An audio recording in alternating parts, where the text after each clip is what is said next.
Post-liberals argue that liberalism erodes community, tradition, and faith. There are several different flavors of post-liberalism. Another group worth talking about in the post-liberal movement is the National Conservatives. While National Conservatism overlaps with other strains of post-liberal thought, like Catholic integralism, you'll even see prominent integralists on stage at the now infamous National Conservatism Conference, make no mistake, it is its own ideological movement.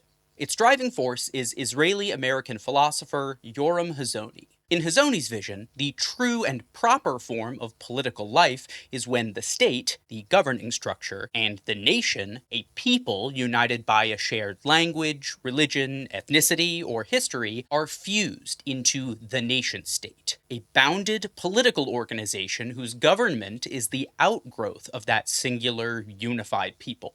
Hazony came to affection for this model after living for a year in a West Bank settlement with family after high school. However, he doesn't see it as the ideal model just for Israel, but what the Bible prescribes for all nations everywhere. This is the foundation of what Hazony promotes at the National Conservatism conferences he spearheaded across the world. They've become rallying grounds for intellectuals from around the globe, but also politicians. Hungarian autocrat Viktor Orban is a regular star. Hindu nationalists from India have started showing up. And in the US, he's found powerful allies in politicians like Josh Hawley, Rick Scott, Marco Rubio, Ron DeSantis, Ted Cruz, and Vice President J.D. Vance. Their agenda blends cultural majoritarianism with institutional power, calling for public religion, a heavy emphasis on traditional families, and strong central government to enforce what they consider traditional values.